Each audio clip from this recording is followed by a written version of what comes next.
Olá, caro Honey Badger, querida Honey Badger. Mais uma vez aqui, Crypto Wrap-Up, toda sexta-feira, trazendo um compilado aí, um ajuste de todas as informações de cripto para você. O que foi importante nessa semana, o que aconteceu, o que foi bom, o que impactou nos preços dos principais ativos de cripto no mundo.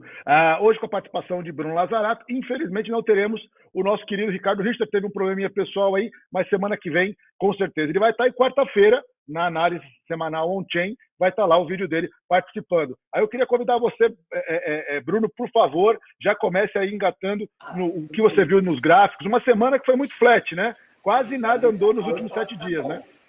Muito boa tarde, boa noite, bom dia, senhoras e senhores, como que vocês estão? Vamos lá, vamos ver o gráfico do BTC aqui. Como você falou, né? Bem flat. Ontem a gente teve uma altinha aí de quase 2%, que já devolveu toda a alta hoje novamente, segurando ali na região do suporte dos 25.600 dólares.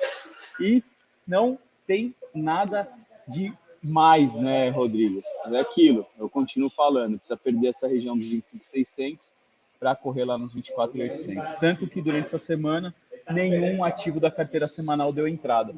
Tudo ficou ali até longe da entrada, mas por questão de segurança, preferi colocar, como eu falei na sexta-feira passada, na segunda-feira, no vídeo de segunda-feira, preferi colocar num ponto onde a gente teria mais segurança, mais proteção do capital.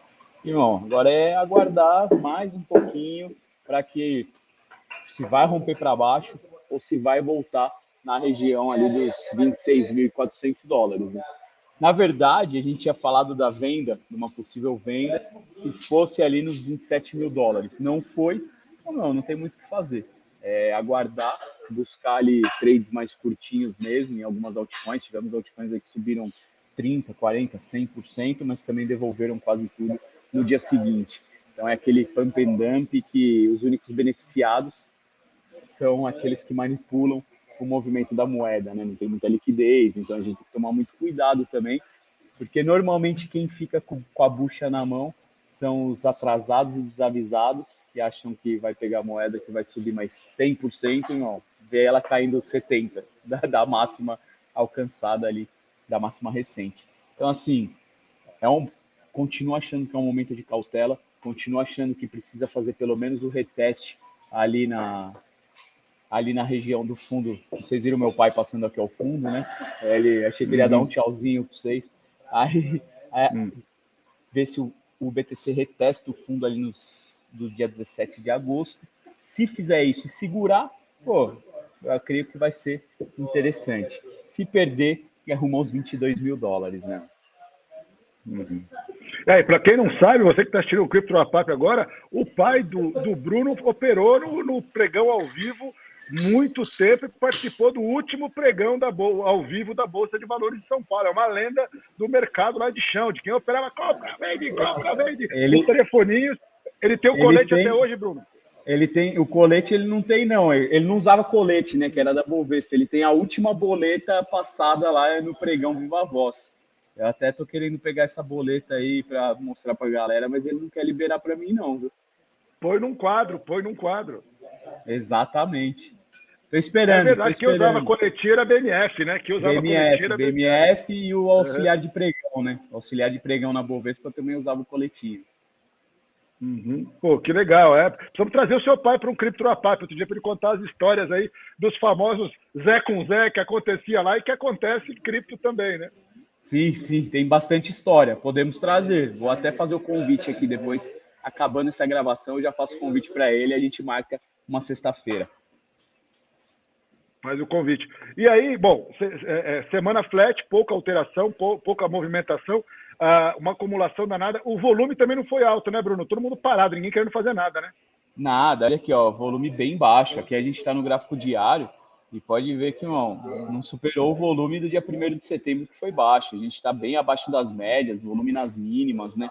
O que eu vi aqui agora é uma divergência de baixa, né, no gráfico diário, no RSI. Porém, com volume baixo, pode ser que faça mais um fundinho, que é o que eu estou esperando. Desde sexta-feira passada, como eu comentei, eu estou esperando esse teste do fundo. Enquanto não acontecer isso, ou não vier novamente nesses 27 mil dólares ou 27.700, não tem muito a fazer em questão de swing trade mais longo, tá? É aguardar, é paciência, tem que ter paciência. É o que a gente costuma dizer. Em muitas situações de mercado, como essa agora, a melhor operação é não operar, né? A melhor operação Exatamente, é exatamente. manter em caixa ou no ativo que você está acumulando, que você está guardando aí como uma estratégia de hold mesmo. Mas manter o dinheiro em Proteção caixa, de acho um capital, bom. né, Rodrigo? Exatamente, proteção de capital. Não tomar risco à toa, né? Até porque se tomar risco agora e você vê depois o BTC a 22 mil dólares, se você não tiver estômago, você vai estopar. Aí você vai estopar e ele corre nos 20 mil e estoura nos 30. Aí você vai falar, pô, eu só compro na máxima e vendo na mínima. E aí você desanima do mercado. Então, se você proteger o capital, É isso operar aí. direito, Para você vai você, perdurar por bom tempo no mercado. para você que é trader, para você que está começando a operar no mercado cripto, existem ótimas oportunidades. É um mercado com alta volatilidade e também liquidez nos principais ativos. Mas tem que operar com estratégia, tem que operar com o cérebro, não com o fígado, porque quem opera com o fígado, aquela coisa de feeling, estou sentindo, isso já faz tempo que já virou lenda. Tem que ter tecnologia, tem que ter estratégia, tem que ter técnica, e é nisso que a gente tenta te ajudar aqui. Lembrando que esse conteúdo é totalmente educacional, mas a gente tenta passar a experiência aí do Bruno, do Ricardo e a minha também no mercado de cripto, de quem está há algum tempo aí, né? Infelizmente a gente não tem o Ricardo hoje. Ele fez uma análise muito boa na quarta-feira, recomendo vocês darem uma olhada no canal. Estão acontecendo algumas coisas interessantes, inclusive, olha que interessante, essa semana eu tive uma reunião com eu não posso divulgar o nome por questões que vocês podem imaginar, mas eu tive um contato com o pessoal de um banco suíço, um grande banco de investimento private. A história da família é de 1853 no mercado financeiro. E eles estão voltando, como eu estava te falando, Bruno, eu vi com o pessoal de um fundo está interessado a vir para o Brasil, né? E uma das coisas que eles colocaram no modo de análise deles, que é muito importante, entre outras coisas, das moedas, dos fundos e tal, eles criaram um sistema de análise on-chain, de captura das informações on-chain, e é um dos pontos principais de análise deles, né? Vendo que o mercado tradicional está começando a adotar informações e o modo cripto de avaliação, né? E aí, indo nessa linha, o que eu queria comentar de notícias para o público aí que está nos assistindo, algumas coisas que eu achei bastante interessantes que aconteceram essa semana. Não movimentaram muito preços, mas são notícias interessantes aí sobre o mercado cripto em geral. A primeira delas, voltamos,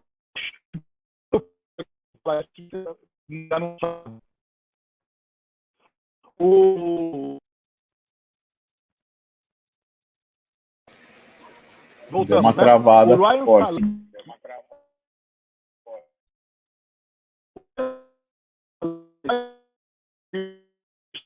foi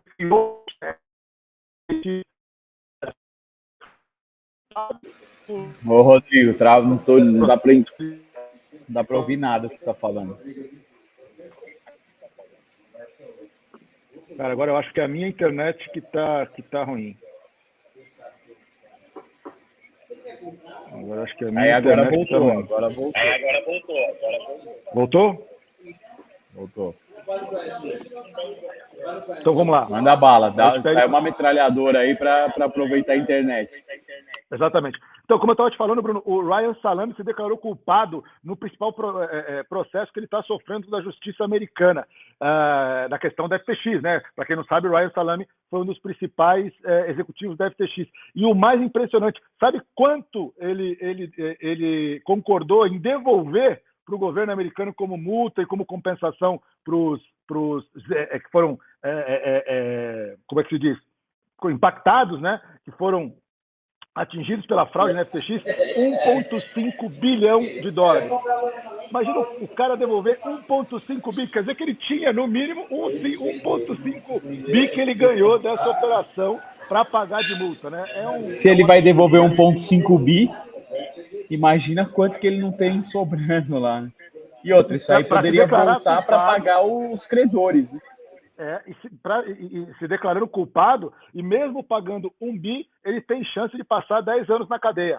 Então, assim, na minha opinião, tem mais é que se ferrar mesmo, mas para a gente entender o tamanho dessa fraude. E uma outra notícia importante que eu queria trazer para vocês, a Coinbase, para quem não sabe, a maior exchange americana, licenciada pelo governo americano em Nova York, ela soltou um documento no qual ela diz as diretrizes de crescimento para os próximos anos, né? E ela cita o Brasil como um mercado dos principais que ela quer atuar, né? Ela não dá detalhes da atuação, quando ela vai começar, se ela vai abrir uma filial aqui, mas ela cita, dentro de alguns mercados do mundo, entre os 5 ou 6 principais mercados, o Brasil está entre o maior deles, né? E uma outra notícia interessante, essa semana eu fui bem pela parte administrativa, financeira do negócio cripto, né? Uma das coisas que aconteciam muito e que impactava em muitas empresas e que surgiu principalmente por causa da MicroStrategy. Para quem não sabe, MicroStrategy é uma das empresas do qual o seu fundador, o Michael Saylor, que mais investe em Bitcoin, né? Eles têm bilhões de dólares em Bitcoin no seu caixa.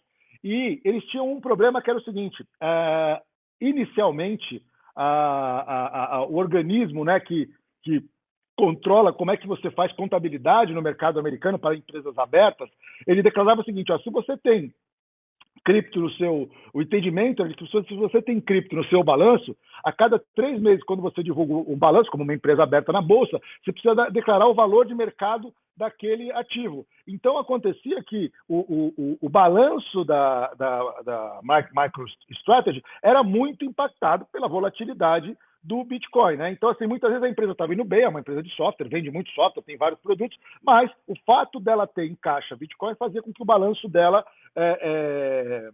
tivesse uma variação muito grande, mesmo ela não vendendo o ativo, né? E aí houve uma resolução agora de uma votação por parte do órgão que controla isso, que é já eu falo aqui para vocês, o FASB, né? Que é o organismo americano que controla o Financial Accounting Standard Board americano, que ele votou para que tenha uma mudança, que a MicroStrategy, e não só a MicroStrategy, mas qualquer empresa que tenha cripto em seu balanço, que ela possa fazer a contabilidade pelo valor que ele comprou. Ou seja, ele não realizou aquele lucro. Então, não faz sentido ele ter um ativo que variou no tempo que realizou.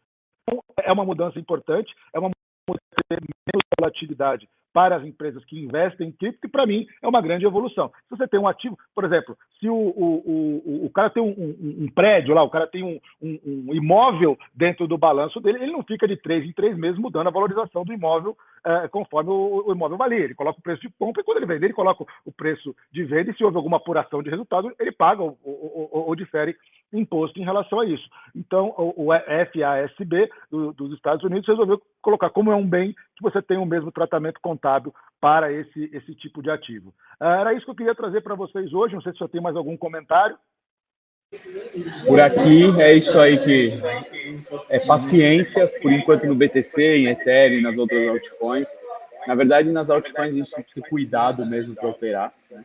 Por conta dos pumps and dumps que a gente tem visto aí. Tá perigoso para não ser o pato da vez, né? Exatamente. Às vezes, a melhor operação é não operar, né? A gente tem que lembrar isso todos os dias. Queria te agradecer. Hoje um Crypto Wrap Up bem mais curtinho. Infelizmente, a gente não teve a participação do Ricardo. E foi uma semana morna mesmo, com feriado no Brasil. Uma semana muito, muito parada. Não que a gente impacte tanto nos números internacionais do Bitcoin, mas foi uma semana parada. E essa é mais uma edição, mais uma vez convidando você a conhecer a nossa casa nova, a seguir, dar sua opinião, dar um like ou dislike. A sua opinião é muito bacana para a gente. E esse é mais um Crypto Wrap Up. Queria agradecer você, Bruno, você que está nos assistindo. A gente tenta fazer o melhor produto para o melhor comunicado, o melhor empacotamento das notícias de cripto toda sexta-feira às 8 da noite. Um grande abraço. Tchau, tchau.